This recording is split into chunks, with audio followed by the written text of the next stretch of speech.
efficiency will we be using towards supporting the FY16 budget?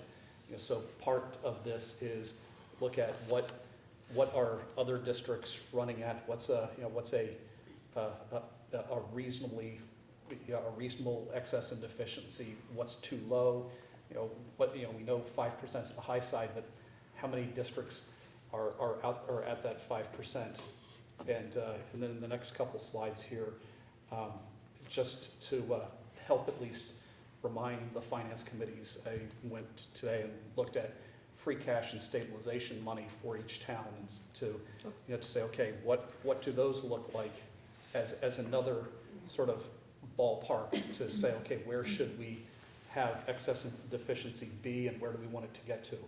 So here we have the free cash and stabilization of Chatham, the Chatham number. And Scott, I'll have you speak to these slides if you would. You just did kind of a brief overview. Here's Chatham's and here's Harwich's. Sure. So Chatham, Chatham, as we know, has a good reserve in terms of their free cash. They've been averaging over the last 10 years 3.39% of their budget is set aside in free cash. Plus they have another 4% in stabilization. Stabilization is what towns can use. It's money that they can set aside if they have a capital need that would come in a particular fiscal year, or so if a fire engine breaks down, or you need a new roof on your library. One thing to point out here is that within the town's total budget, is included educational, costs.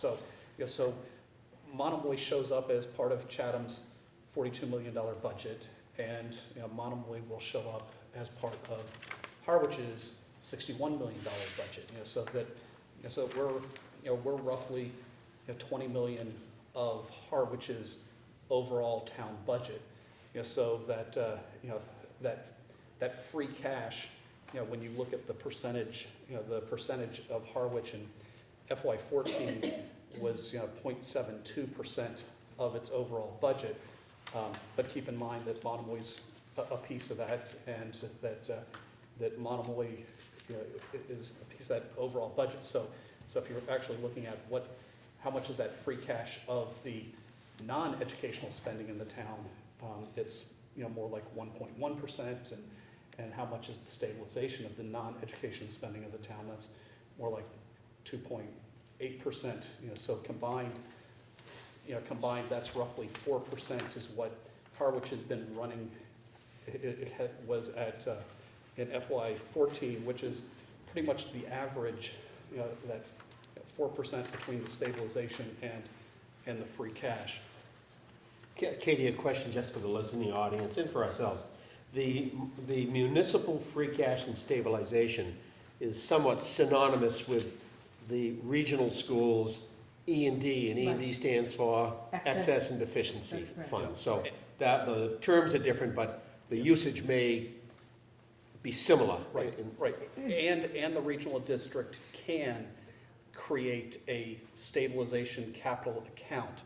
So while we haven't voted to do that, when or if money gets to a point that we do have the ability to start funding something, because if one of the trucks that Steve uses to push snow and make deliveries, dies mid-year, it becomes a place to go to address a capital need. But at the moment, we just have the one account that we've set up, and that's the excess and deficiency. Which is like the free cash. Right. Yeah. So then we, in talking with, a target that we wanted to reach in terms of where we wanted to see Monomoy, and taking an approach of how much money could we use to support and assist the budget in FY16 using some of our excess and deficiency, and then what would we have available each year to put towards it. This is making a whole lot of assumptions that I'll have the superintendent speak towards. Yeah. So in this, what we talked about this morning with the budget subcommittee is if we look at having our baseline excess and deficiency and having that set pretty much at the average of what other districts are, roughly 2.4% baseline for our excess and deficiency.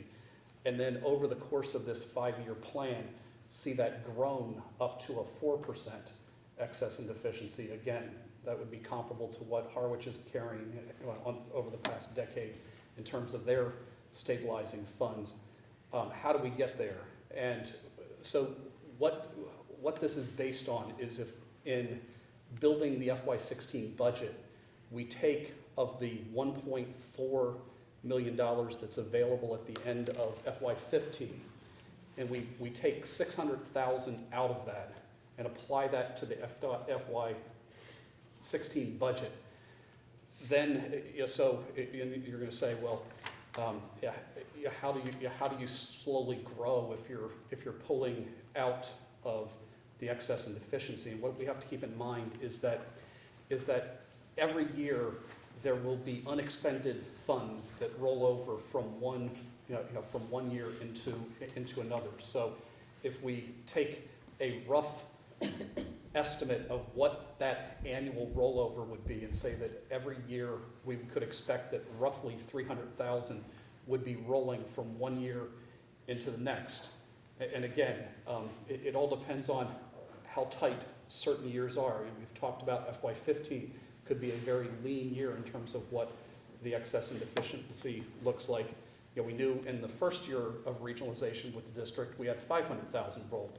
So it's trying to kind of take a shot of what that number would be. But at least my experience with a budget roughly this size, that a 300,000 rollover from one year to the next is a fairly reasonable estimate of what would be rolling. So if we anticipate that every year from that in 16 we'd see another 300,000 being added to excess and deficiency, and another 300 the next year, and another 300 the next year.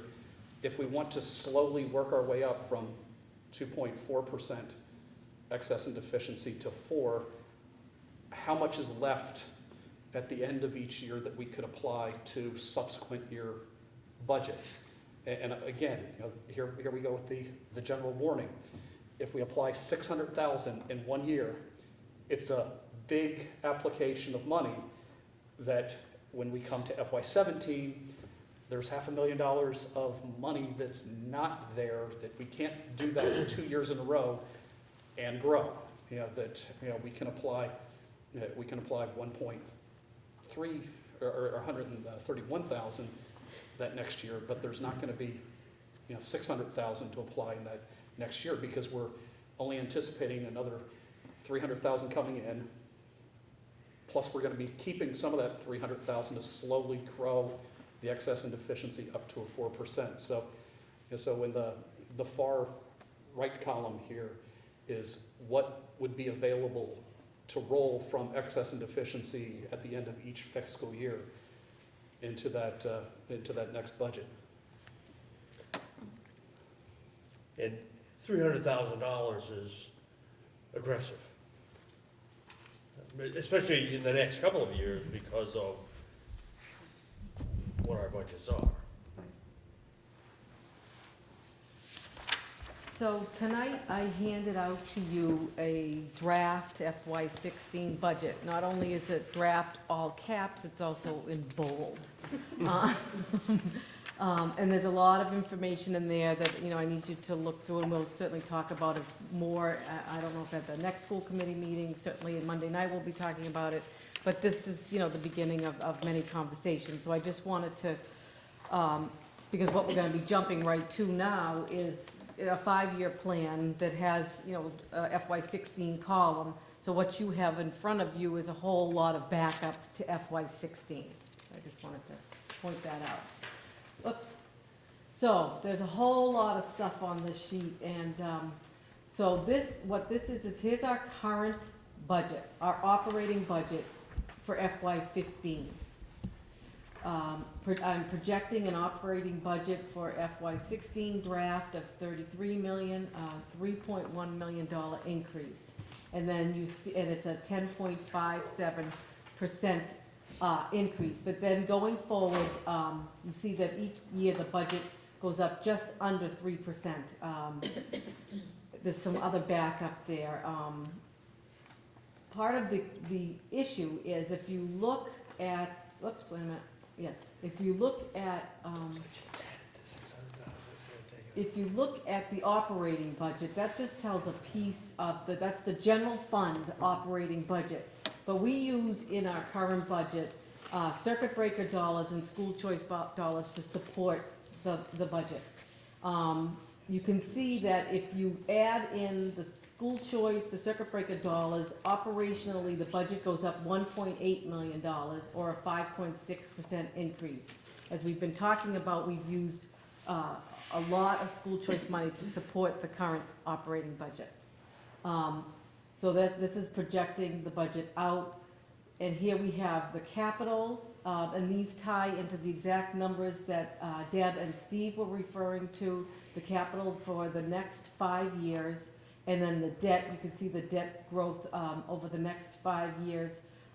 It goes up, then it goes up a little bit more in FY17 and starts to decline down in FY18. So the general fund budget, including debt and capital, is, this current year is 31 million, and we're looking at next year, that budget is $36 million. So, look, carrying these same numbers down,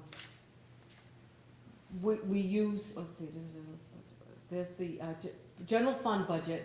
I've added to it the school choice and the circuit breaker. Oh, wait. Something is amiss right there. 96. Sorry, I just wanted to just double check my own thing while I'm looking up at this number here. Okay, this is, I'm sorry, the total budget that includes the debt, circuit breaker, and school choice. And what we've used to support the budget, we can't refer to school, there's something, Did you add that's the what, circuit, you've already added school choice up top, and then you added it as well below, is that? okay, so you know what, let's just not, Could you pay no double add attention it? to right here, all right? Let's pretend this isn't here, right? This section right here, okay? So stick with the 36 Yeah, right here, million. let's just come away from there. We use non-general funds to support the budget. We cannot refer to school choice dollars or circuit breaker dollars as revenues to support the budget. They're offsets. You decrease your expenses by those dollar amounts. So in the FY15 budget, we have $2.5 million of school choice dollars that we used to support the overall operating budget. And we used $480,000 of circuit breaker dollars. Well, next year, as we know, and there's another slide that will show a little bit more detail, that we started a couple of meetings ago showing the circuit breaker and school choice problem that we knew we had. So we had we only have $1.5 million, and we just leveled it out for the next grouping of years, because it's a wild card at where we sit right now, and circuit breaker as well. And then this is looking at using $600,000 of excess and deficiency to support the budget. So these are non-general fund revenues. So this is not our Chapter 70 money, which that's what comes down below here, is the general fund revenues. That's where we have our Medicaid money, our charter school tuition reimbursements from the state, our Chapter 70 money, interest that we earn, miscellaneous revenue, from things such as selling the basketball hoops. So there's the projection going through, and you can see by this, it's almost as if we need to just in FY16 establish a new normal, and then going forward, the budget doesn't increase, it levels out because we've made the adjustment for the lack of the school choice dollars. So this is a slide that we presented, as I said, I think back in October. We told the story of that we had $1.5 just about $1.5 million of carryover school choice revenues that came over to Monomoy from Howard and from Chatham. And we had $193,000 that came over in circuit breaker dollars from both Howard and Chatham. And then how we use them, so the revenues that we've come, and then the expenditures that we've used, and here is the, so in FY13, at the end of FY13, we had 1.2 million, FY14, we had 1.1 million, and projecting at the end of FY15, we're gonna have $91,000 left over in that, funds, school choice dollars, and then carrying that a constant, as I said, through 20. And then the same with circuit breaker, we had the carryover, we had the revenues in FY13, the expenditures with a balance and carrying it forward. And the way it looks right now is that there'll be just about $153,000 of circuit breaker dollars left over. However, in addition to the 9C regional transportation cuts, there's also been some conversation about reducing the circuit breaker dollars for FY15 as well. So, so that's where that is. Part of the 5-year projection is looking at fixed charges as well as district costs. And these are, what's nice is we have some real numbers. When we did the transportation bid, we did it for 3 years and then 2 additional 1-year options, and we asked them to price that out. So we have up through 2019, those dollars. So these are what I refer to as this is the cost of doing business. This is the really big ticket items in our budget. Our workers' comp, I funded OPEB, which is just about the 1% of the budget all the way through, which we tried to do in 15 as well, but ended up getting reduced. Making assumptions of 5% increase in workers' comp. Our insurance, this is health and dental insurance, doing an 8%. This should be changed to an 8% as well, projecting 8% out. We have the health insurance for retirees, property insurance, and we kept the a constant, and then added a 2% across with the school choice and charter school tuitions. So that's our projections of the fixed charges and district costs. The debt projections, again, the debt projections, as you know, with everything, it's based on a 3-year rolling average of attendance, but when the superintendent did some calculations, it appears that, the percentage is gonna remain constant, but it's a moving target. So these projections are based on the 73-27 split with Howard and Chatham. We have the $28 million bond, so we have those numbers. The bank did give us the breakdown of the costs that we would incur when we have the $20 million ban. This is the Howard portion, and this is the Chatham portion, is the total down below. And to see how, it's high, it grows, and then it slowly starts to decline. But that's the reality of that. That's the bond and the ban for the regional high school, and then the balance of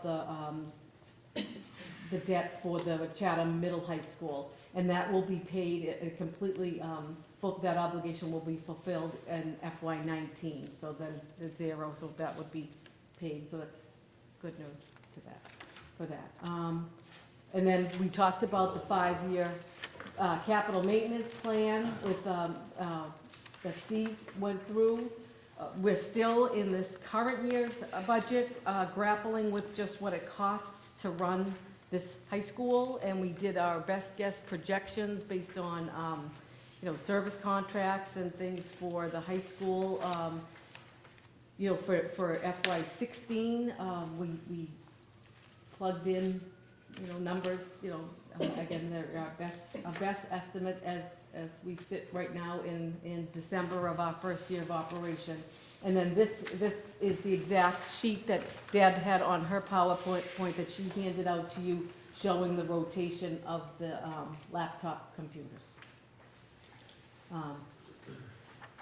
So except for that blip, I'll have to double check those cells in the middle of that slide, and I apologize for that. That is, whoops, how do I get back, Deb, to I wanna get another full.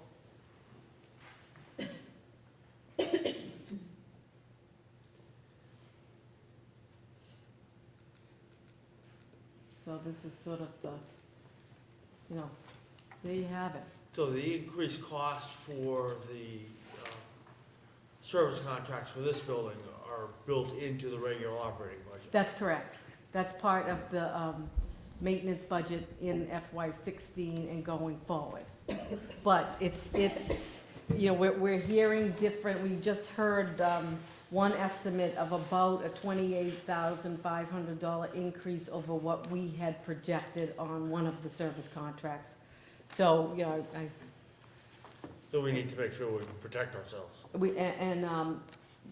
unfortunately, it's difficult because we really don't know what it's gonna cost to run this building. And it's very efficient, and everybody's working very hard and diligently working with the commissioning agent to make sure we're running smartly, and it's a smart building. But we're building a projection going forward from 17 to 20 on some unknowns for 16, and even some unknowns for 15. But a lot of the hiccups and things, or just anything, is still covered by the building project, because it's not done. We haven't closed out this project yet. Jan? Have we looked at the other models that were similar to this? I don't know what comparable sizes, to see for utilities? Yes, that's, Steve worked closely with other districts, other model schools, schools based on the square footage and looking at kilowatt hours, and, but every building's a little different, and,